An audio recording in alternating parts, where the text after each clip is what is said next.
मैं electric field due to electric dipole हो चुका था। अब बात करते हैं electric potential due to dipole.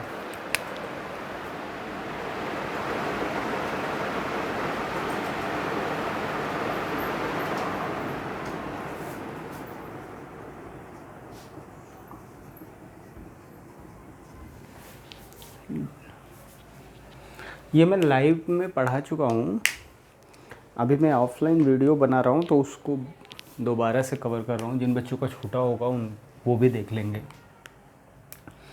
तो इलेक्ट्रिक पोटेंशियल थोड़ा जल्दी इसको कवर करूँगा। तो हम लोग मान लो एक डाइपोल है, तो ये वाला एक्सिस क्या बोला जाएगा? ये क्या है? एक्सियल। इसको क्या बोलते हैं? इक्वेटोरियल। ये सबको पता है पहले से ही, ये तो बता दिया जा चुका है। तो अब ये लिखने वाली बात आप लोग लिख सकते हैं, consider a dipole of dipole moment P equal to 2QL। मतलब ये दूरी कितना है? ये दूरी L है। सेंटर इसे बोलते हैं डाइपोल का, आधे पे। यहाँ से डिस्टेंस मेज़र किया जाता है, इस डिस्टेंस से। तो यहाँ से R डिस्टेंस पे मुझे पॉइंट P पे इलेक्ट्रिक पोटेंशियल बताना है। Consider a dipole of dipole moment P equal to 2QL। Let a point P on the axial line at which we are required to find electric potential। तो axial point पे electric potential क्या होगा ये अपने को बताना है। तो देखो क्या होगा, अब जब भी क्वेश्चन ऐसे question electric field electric potential पूछा जाए तो हमने बताया था कि आपको क्या मानना चाहिए। दो बेसिकली ये डाइपोल तो ऐसे बना दिया गया। तो बेसिकली होता क्या है, ये यहाँ पे प्लस क्यू होता है, यहाँ पे माइनस क्यू रखा रहता है। एक पेयर ऑफ चार्ज है जिनके बीच का सेपरेशन ये है। इस जगह पे अगर आप कोई डाइपोल नहीं पढ़े होते तब आपसे पूछा जाता कि इस जगह पे पोटेंशियल क्या होगा, तो इसकी वजह से निकाल के लिख देते, बस यही तो कहते हैं आप। तो चलो मैं बोलूँ अगर आपको कि क्या होगा, तो क्या आप उस जगह पे पोटेंशियल एट पॉइंट P क्या लिखते हैं? Potential due to Q plus potential due to minus Q, यही तो लिखते हैं आप। Potential due to Q plus potential due to minus Q। Potential due to Q charge क्या होगा? Q से दूरी P की कितनी है? देखो ध्यान से, यहाँ से यहाँ तक का R है, ये दूरी L है, तो ये दूरी कितना बचेगा? R minus L। तो VQ कितना हो जाएगा? KQ by R minus L। V of minus Q क्या होगा? Minus KQ by R plus L। देखो यहाँ पे नेगेटिव चार्ज रखा है माइनस Q से, और यहाँ तक की दूरी R है, ये प्लस L जोड़ना पड़ेगा। अब दोनों को VQ दोनों जोड़ लिया जाए तो VP कितना आ जाएगा? KQ by R minus L minus KQ by R plus L, दोनों जोड़ लिया जाए तो KQ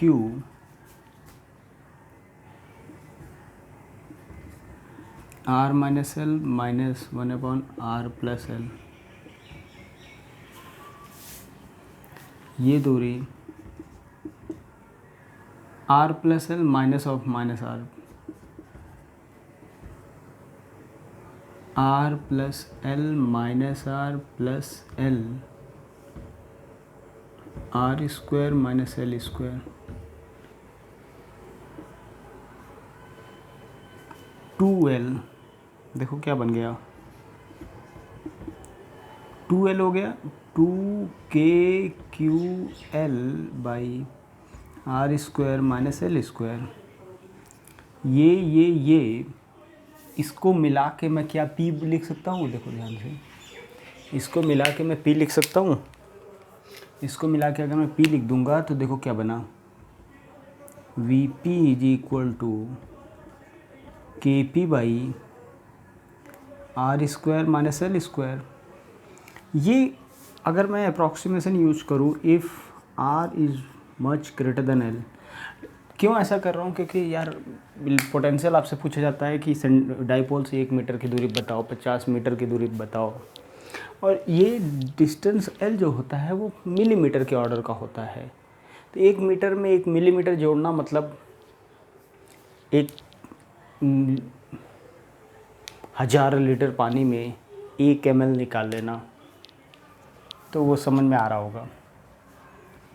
तो ये यूज करने का मतलब हुआ कि r square minus L square को हम लोग अप्रॉक्सीमेटली क्या लिख दें, r स्क्वायर, अनंत में से कुछ ना घटाने का वैल्यू अनंत ही रह जाएगा। तो Vp जो रिज़ल्ट आया वो आया Kp बाई r स्क्वायर। ये रिज़ल्ट याद रखना चाहिए, ये अपने को नहीं भूलना है। कहाँ पे होता है ये,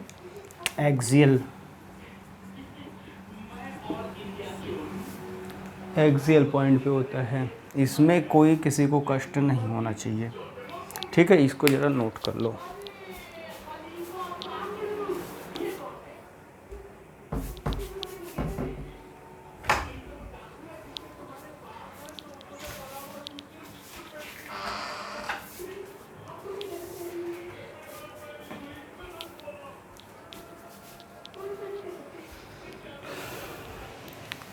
ये बात अपने को याद रहेगा, किसी डाइपोल की वजह से एक्सिस पे ये इलेक्ट्रिक फील्ड होता है एक्सियल पॉइंट पे, ठीक है ना। बहुत इंपॉर्टेंट है, बोर्ड में भी आता है, तो ये डेरिवेशन आपको एकदम क्लियर कट रटा होना चाहिए, ठीक है। अगला पॉइंट जो हम लोग नोट कर लीजिएगा, अगला जो हम लोग पढ़ने जा रहे हैं वो है अपना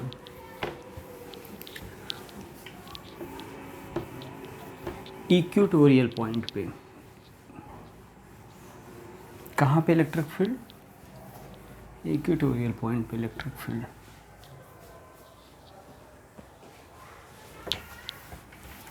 तो इक्वेटोरियल पॉइंट पे इलेक्ट्रिक फील्ड अपने को बताना है।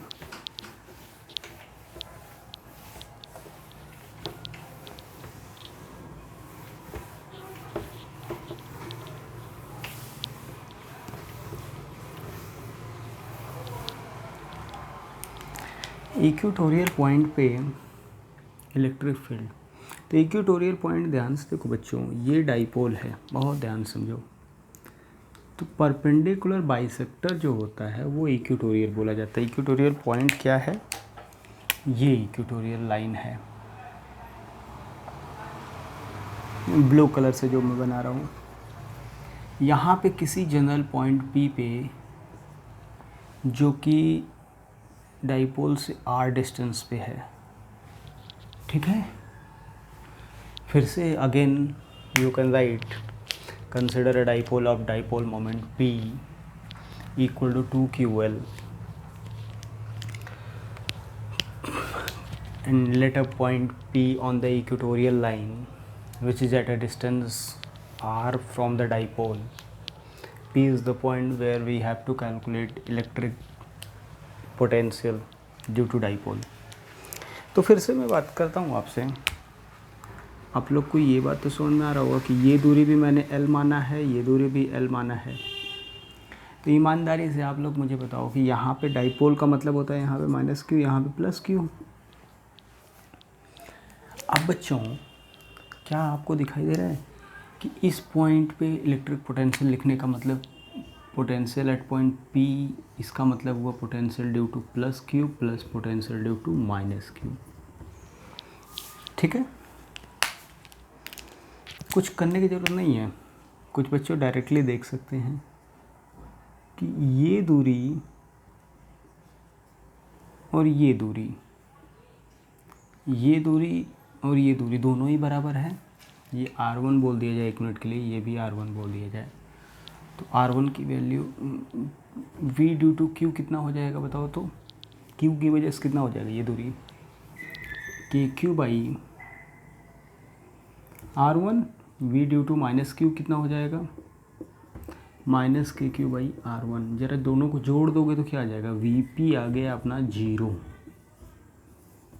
बहुत ही सुंदर बात है ये, ध्यान से समझिएगा। इसका मतलब यह हुआ कि इस इक्वेटोरियल लाइन पे हमेशा इलेक्ट्रिक पोटेंशियल जीरो रहेगा।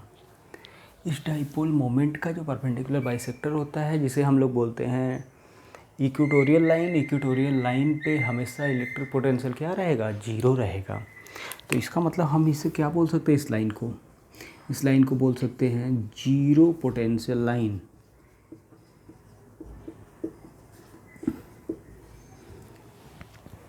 जीरो के एक साइड पॉजिटिव होता है, दूसरे साइड नेगेटिव होता है। जीरो रेफरेंस होता है नंबर सिस्टम याद करो तो बिल्कुल सही है। जीरो के इस साइड डाइपोल, एक सीधी सी बात आपसे पूछूं, जीरो रेफरेंस अगर ये पूरा वर्टिकल लाइन जीरो है तो इसके इस side left right positive potential होगा, इसके इस साइड नेगेटिव पोटेंशियल होगा, क्योंकि यहाँ पे माइनस क्यू डोमिनेटिंग है, इधर प्लस क्यू डोमिनेटिंग है। क्योंकि यहाँ पे अगर आपको पोटेंशियल लिखना होगा तो ये कम दूरी पे होगा तो इसका मैग्नीट्यूड ज़्यादा होगा डिनोमिनेटर में, क्योंकि देखा जाता है ये ज़्यादा दूरी पे होगा तो इसका मैग्नीट्यूड कम होगा तो ओवरऑल पॉजिटिव आ जाएगा। इसलिए ये रेफरेंस लाइन, अब आज से ये भी कभी कभी प्लस माइनस का कन्फ्यूजन होता है, तो ऐसा याद रखना कि परपेंडिकुलर बाइसेक्टर इस साइड अगर पॉइंट है तो पक्का सोच लो कि वहाँ पे तो पॉजिटिव आना ही है, इस साइड है तो नेगेटिव आना है, ठीक है।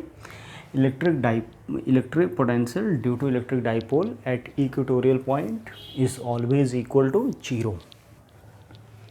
ये याद रखने वाली बात है, ठीक है ना। तो ये हमें लग रहा है याद हो गया। किसी जनरल पॉइंट पे बात करें, किसी जनरल पॉइंट पे अगर बात करें हम कि किसी जनरल पॉइंट पे क्या होगा,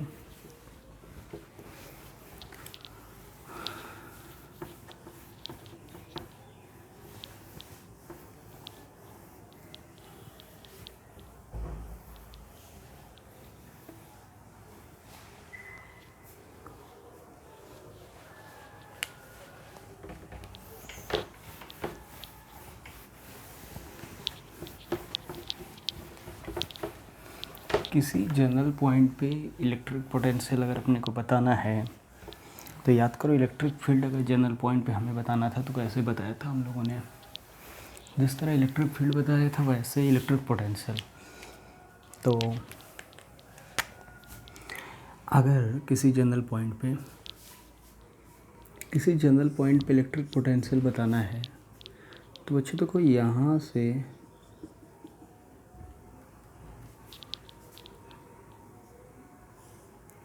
किसी डिस्टेंस r पर, जनरल पॉइंट का कॉन्सेप्ट मैं पिछले वीडियो लेक्चर में बता चुका हूँ।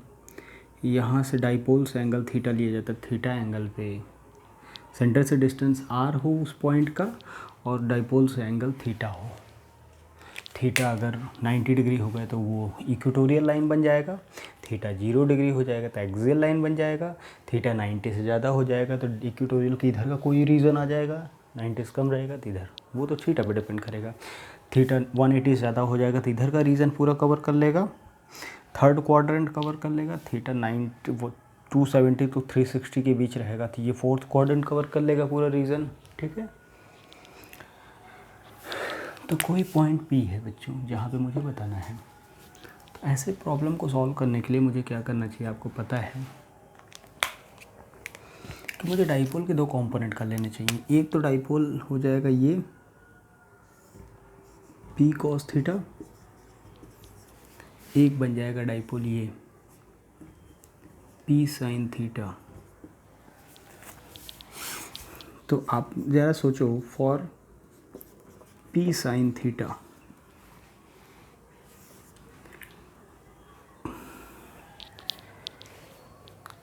for P sin theta, point P behaves like equatorial point, equatorial line. For P sin theta, point P, potential at point P due to P sin theta, क्या ये zero आएगा? Because हम P अब छोड़ दिए हैं, P की बजाय दो कंपोनेंट में ब्रेक कर लिए हैं। क्योंकि पी की वजह से सॉल्व करो चाहे ये दोनों कंपोनेंट, क्योंकि वो वेक्टर क्वांटिटी है, वेक्टर क्वांटिटी के दो कंपोनेंट किए जा सकते हैं। तो P sine theta P cos theta है, तो पी साइन थीटा की वजह से इलेक्ट्रिक पोटेंशियल 0 हो जाएगा। इलेक्ट्रिक पोटेंशियल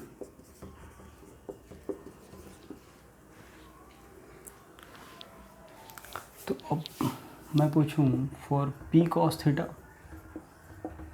तो पॉइंट पी क्या बिहेव करेगा? पॉइंट पे behave N axial point. Point पे क्या है? एक्सियल पॉइंट है पी कॉस थीटा। देखो पी कॉस थीटा ये है ना, इसके लिए एक्सियल है। एक्सियल के लिए हम लोगों ने अभी याद करो, अभी अभी जस्ट पढ़ा है। एक्सियल के लिए क्या होता है?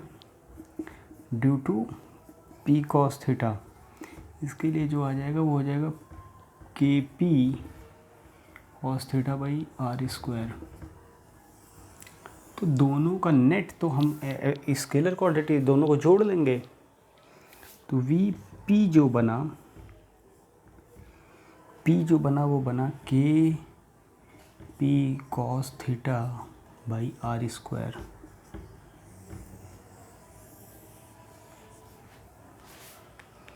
ये याद रखने वाली बात है, ये याद रखने वाली बात है कि electric dipole, electric potential due to electric dipole at a distance R is K P cos theta by R square. ये याद रखने वाली है। अब बताओ थीटा 0 कर दो, इक्वेटर क्या बन जाएगा? थीटा 0 रखते ही एक्सियल पॉइंट बन जाएगा K P by R square. Theta 90 रख दो, इक्वेटोरियल बन जाएगा, 0 हो जाएगा। देख लो आर कुछ भी रखो, थीटा 90 0 ही रहेगा। ये जनरल हो गया। इलेक्ट्रिक फील्ड के बारे में भी हम लोगों ने जनरल पढ़ लिया था, ये जनरल याद रहना चाहिए हमेशा। अब इलेक्ट्रिक पोटेंशियल हमें लग रहा है हो गया।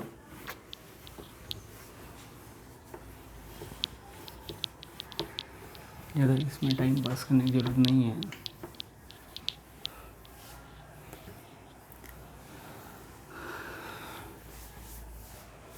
मैं आपसे पूछ लूँ बच्चों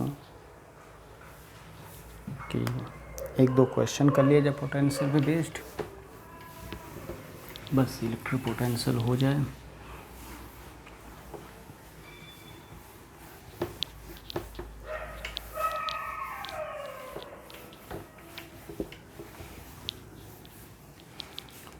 इलेक्ट्रिक पोटेंशियल पे बेस्ड 1-2 क्वेश्चन कर लिया जाए। जैसे मान लो आपको दिया गया है कि मुझे बताओ ये पॉइंट ए है, ये दूरी 4 मीटर का है, ये एंगल 37 डिग्री है, ये पॉइंट बी है, ये भी दूरी 4 मीटर का है, ये भी एंगल 37 डिग्री का है। डाइपोल मोमेंट पी आपसे पूछा जा रहा है find first part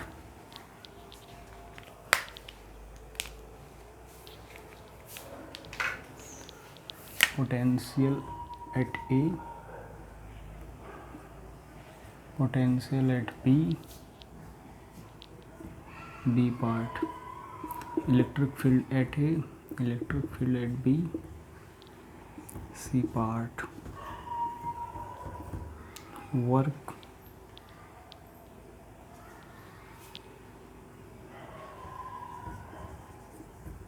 required in moving a point charge Q naught from A to B। ठीक है, तो सबसे पहला काम इलेक्ट्रिक पोटेंशियल ए पॉइंट पे बताना है। तो इलेक्ट्रिक पोटेंशियल ए पॉइंट को बताओ जल्दी क्या होगा। ए पॉइंट का इलेक्ट्रिक पोटेंशियल हो जाएगा, ये देखो डाइपोल से कितने एंगल में 37, ये दूरी 4, तो के पी बाई 4 का स्क्वायर 16 कॉस थीटा कितना होता है 4/5, तो 4 kp/20। VB कितना आएगा, ये एंगल देखो नहीं होता, डाइपोल से एंगल देखना होता है तो ये बनेगा 180 - 37, तो kp/16 इंटू -4/5 हो जाएगा, cos 180 - theta minus cos theta minus kp/20। ये दोनों पार्ट, फर्स्ट पार्ट तो हो गया। इलेक्ट्रिक फील्ड बताना है बच्चों, तो इलेक्ट्रिक फील्ड का फॉर्मूला हमें लग रहा है आप सभी को याद भी होगा। इलेक्ट्रिक फील्ड इस जगह पे बताना है, तो उसका फॉर्मूला आप लोगों ने याद किया हुआ है, E A। तो E A जो हो जाएगा, याद करिए, इलेक्ट्रिक फील्ड के लिए आपको याद होगा डायरेक्शन भी देखना होता है, तो डायरेक्शन के लिए बहुत आसान, मैग्नीट्यूड के लिए डायरेक्ट फॉर्मूला है, डायरेक्शन लिखने के लिए तो हम आपको बताए थे कि इसके कंपोनेंट करके अलग कर लो। ये वाला पार्ट हम इलेक्ट्रिक फील्ड भी 1 मिनट बाद बता देते हैं, पहले सी पार्ट कर लो, क्योंकि इलेक्ट्रिक इसी से जुड़ा हुआ है, तो डायरेक्ट उसको कर लो। पहले सी पार्ट कर लेते हैं। पहले सी पार्ट क्या है, वर्क डन, वर्क रिक्वायर्ड मतलब होता है work done by external agent, तो U final potential energy minus initial potential energy होता है। तो फाइनल पोटेंशियल एनर्जी क्या होगा, उस जगह का पोटेंशियल इंटू क्यू नॉट। तो क्यू नॉट कहाँ से कहाँ लाना है, A to B, VB minus Q not VA। तो Q not VB minus VA निकालोगे तो क्या हो जाएगा, minus kp/20 VB minus VA minus kp/20 हो गया, माइनस kpq0/10।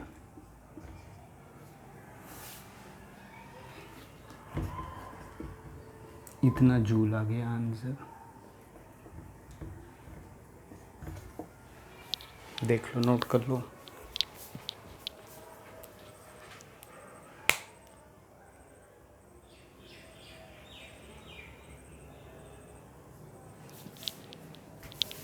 ठीक है, ये आंसर आ जाएगा। मतलब कितना आंसर आ गया, ये सिंप्लीफाई किया आप लोगों ने, तो इसको मैं ऊपर भी थोड़ा बना दूँ, तो ये कितना आ जा रहा है, kpq0/10 माइनस का work done by external agent, ये आ गया।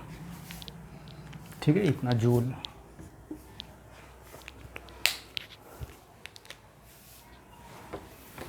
ये फर्स्ट पार्ट हो गया, सेकंड पार्ट, थर्ड पार्ट हो गया क्वेश्चन का। जो सेकंड पार्ट है इलेक्ट्रिक फील्ड बताने का, उसको देख लो 1 मिनट के लिए।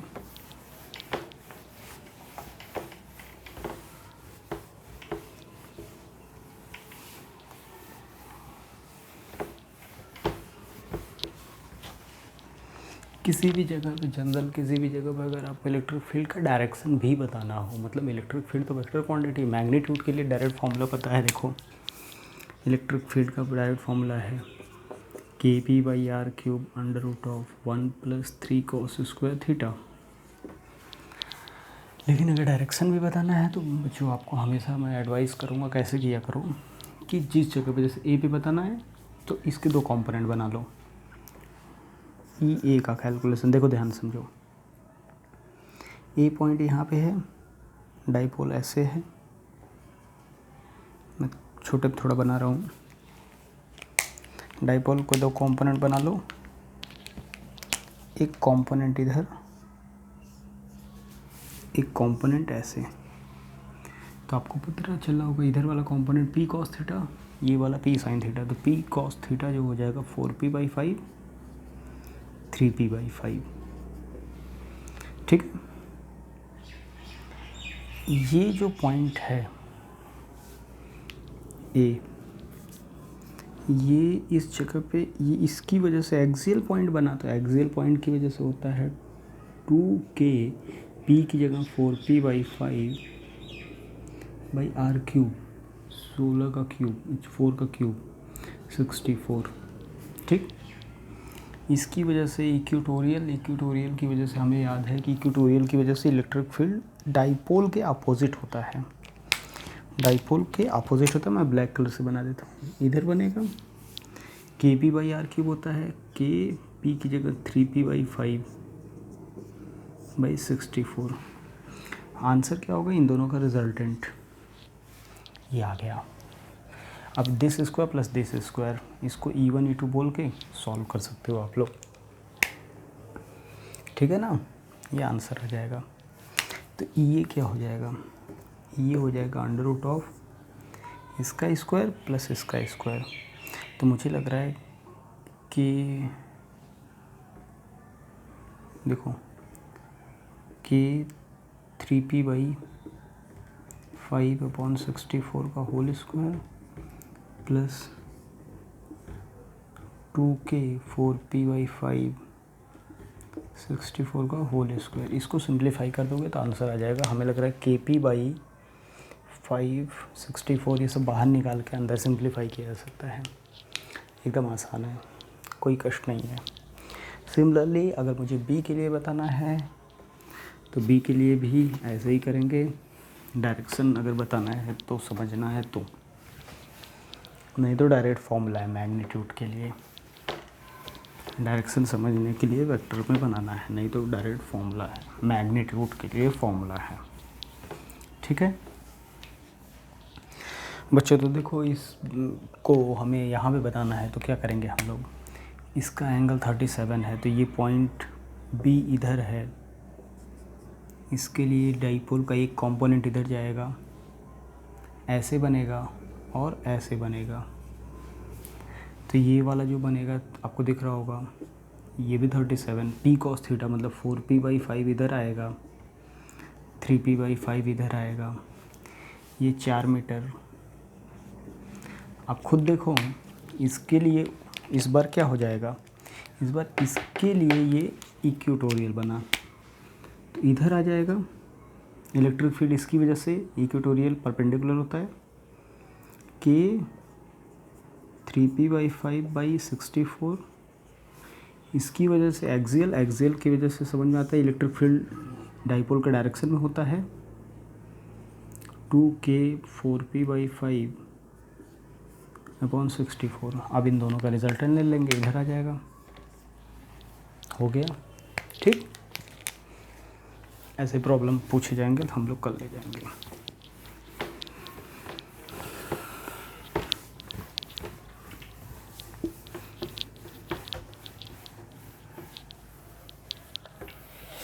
ये लाइव क्लास में कवर हो चुका है, इसलिए थोड़ा जल्दी हम चल रहे हैं इसको लेके।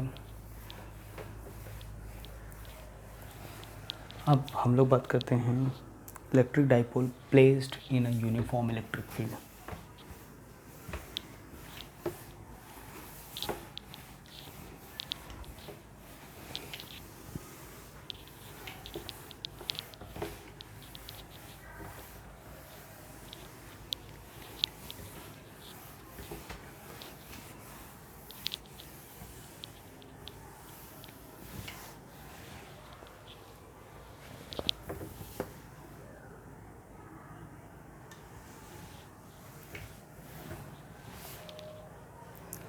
तो अगला टॉपिक है electric dipole placed in a uniform electric field.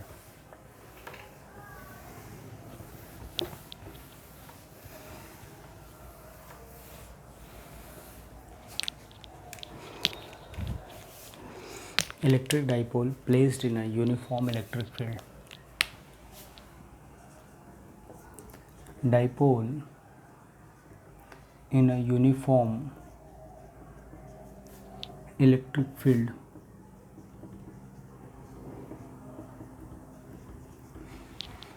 देखो बच्चों, जैसे मान लो यूनिफॉर्म इलेक्ट्रिक फील्ड है ये E0, इसमें अगर मैं एक डाइपोल रख दूँ P0, तो यहाँ पे माइनस क्यू होगा, यहाँ पे क्यू होगा, ईमानदारी से बेसिक सोचने के लिए।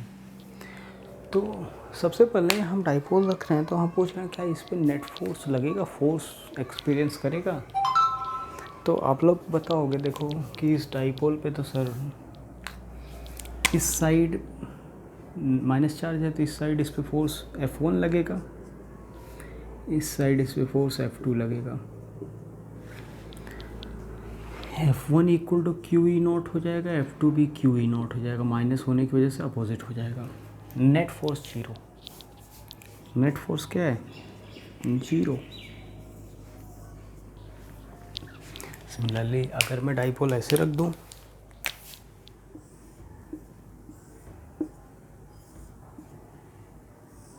अपोजिट रख दूं, तब क्या होगा, यहाँ क्यू यहाँ माइनस क्यू,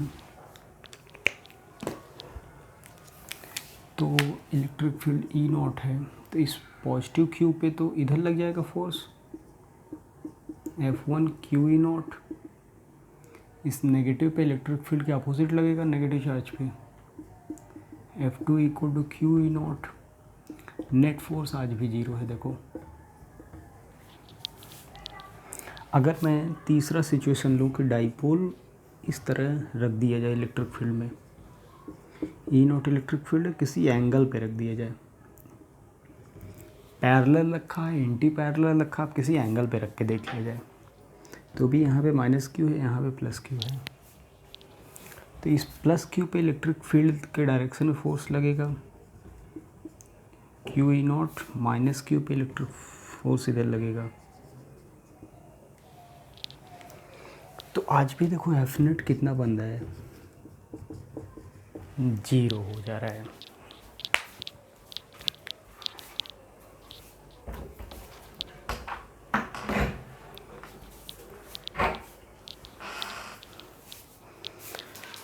मैं तब आपसे कहूँ तो आप लोग देखो तो नेट फोर्स क्या जीरो है हमेशा, नेट फोर्स तो हमेशा जीरो है डाइपोल। मतलब ये कंक्लूड कर सकता हूँ मैं, if a dipole is placed in a uniform electric field the net force experienced by dipole is always equal to zero. Note कर लेना है इसको। If a dipole is placed in a uniform electric field, the net force experienced by dipole is always equal to zero। ये बात हमें समझ में आ गया कि यहाँ पे देखो, चाहे यहाँ पे देखो, चाहे किसी एंगल पे रख के देख लो, दोनों में फ़र्क क्या है तीनों में। एक सिचुएशन देखो कैसा है, पहला वाला केस, ये डाइपोल है, डाइपोल को तो खींच रहे हैं आपस में, दूसरे कॉम्प्रेस कर रहा है, ऐसे दबा रहे हैं, कॉम्प्रेस कर रहे हैं, तीसरा कुछ ऐसे है, तो इस पे इधर लग रहा है, इस पे इधर लग रहा है, ऐसे लगेगा तो ऐसे हो जाएगा, लेकिन नेट फोर्स जीरो है। क्या स्टैटिक इक्विलिब्रियम में है? तो देख के आप बता दो मुझे, आप देख के बताओ कि किसी एंगल अगर थीटा पे रहेगा तो वो रोटेट करेगा, ट्रांसलेट नहीं करेगा। देखो ऐसे नहीं आगे बढ़ेगा क्योंकि नेट फोर्स जीरो है, ऐसे रोटेट करेगा। इसमें स्टैटिक रहेगा, इसमें भी स्टैटिक रहेगा। रोटेट करने के लिए बस ये सिचुएशन है, किसी भी एंगल थीटा पे एक्सेप्ट पैरेलल एंटी पैरेलल, इन दोनों सिचुएशन में रहेगा तो वो रोटेट करेगा। मतलब हम कह सकते हैं कि क्या इक्विलिब्रियम में है। तो इक्विलिब्रियम होने के लिए तो हम लोग जानते हैं an object is said to be in equilibrium if f net equal to 0 and tau net is also equal to 0। तो यहाँ पे नेट फोर्स तो जीरो है, इसमें टाउ भी जीरो है, इसमें भी टाउ जीरो है, हाँ एक अलग बात है। लेकिन except these two cases, all the cases in which angle is not equal to 0 degree और 0 डिग्री और 180 degree, it will experience a torque. तो बात समझ में आया कि भाई केवल इन दो केस के अलावा किसी भी एंगल पे ये एक टॉर्क एक्सपीरियंस करेगा।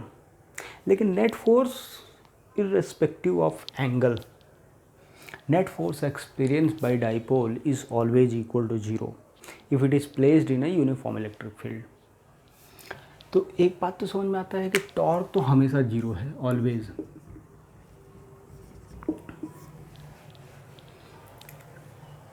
टाउ की बात किया जाए, दिख रहा है टाउ इसमें यार, अगर ऐसे लग रहा है तो टाउ तो इसमें दिख रहा है कि टाउ की बात किया जाए तो टाउ इसमें है। टाउ अगर इसमें है तो टॉर्क 0 नहीं है यहाँ पे। देखो इसमें टॉर्क 0 है, टाउ नेट 0 है, इसमें भी टाउ नेट 0 है, इसमें टाउ नेट 0 नहीं है। तो फोर्स तो हमेशा 0 होगा यूनिफॉर्म इलेक्ट्रिक फील्ड में, टाउ हमेशा 0 नहीं होगा। केवल दो सिचुएशन में 0 होगा, बाकी कभी भी 0 नहीं होगा। ठीक है, तो टाउ कितना होगा हम लोग उसको कैलकुलेट करें।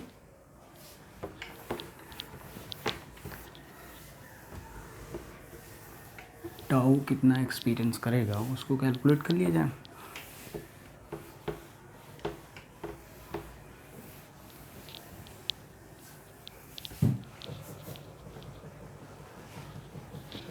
कितना टॉर्क एक्सपीरियंस करेगा उसकी बात कर लिया जाए।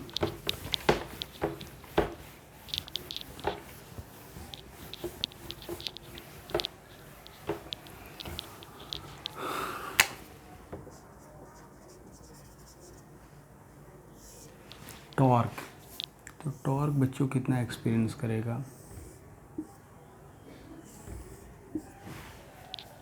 अगर टॉर्क की बात किया जाए तो टॉर्क कितना एक्सपीरियंस करेगा। मान लो ई नॉट इलेक्ट्रिक फील्ड है, यहाँ पे डाइपोल लग दिया जाए किसी एंगल थीटा पे, तो ये दूरी भी एल है, ये दूरी भी एल है, ये आपको पता है। यहाँ पे पॉजिटिव का, यहाँ पे फोर्स लग रहा है क्यू ई नॉट, यहाँ माइनस क्यू होता है, यहाँ फोर्स लग रहा है Q E naught. Net force 0 है। आप लोग जानते हो अगर किसी ऑब्जेक्ट पे नेट फोर्स 0 होता है तो टाउ कांस्टेंट होता है। ये हम लोग आरबीडी में पढ़े हैं कि कभी भी नेट फोर्स 0 है तो टाउ क्या होगा, कांस्टेंट होगा। तो टाउ किसी भी पॉइंट के अबाउट कैलकुलेट करो वो हमेशा कांस्टेंट रहता है। कब कांस्टेंट रहता है, अगर नेट फोर्स 0 होता है तो। और अगर किसी ऑब्जेक्ट पे नेट फोर्स 0 होता है then it will rotate about its centre of mass. If net force acting on a system is equal to 0 then it will rotate about its center of mass। ये सब छोटी छोटी बातें हैं जो आपको आना चाहिए, आता भी होगा मुझे पता है आपको। टाउ नेट कितना आएगा, तो बच्चों इस पॉइंट के अबाउट कैलकुलेट करो। तो इस पॉइंट के अबाउट कैलकुलेट करोगे तो ये लाइन ऑफ एक्शन है, ये दूरी देख लिया जाए कितना है, एल साइन थीटा, ये भी कितना है, एल साइन थीटा। तो टाउ देखो इस सेंस में टॉर्क आया, तो टाउ देखो कितना आ रहा है, Q E force into L sine theta इन plus Q E force into L sine theta, दोनों जुड़ जाएंगे एक साथ, फोर्स कॉपल है। तो 2QE L sine theta, P की वैल्यू बताओ देखो कितना है, तो P है 2QL, 2QL मिल के P बन गया था। टाउ कितना हो गया, PE sine theta. Vector form में सोचें वेक्टर फॉर्म, तो टाउ जो बन गया P cross E, magnitude generally इस फॉर्मूले, ये बहुत महत्वपूर्ण फॉर्मूला है। अगर मैं बोलूँ टाउ मैक्स कितना है, maximum torque experience by dipole, then it is equal to PE।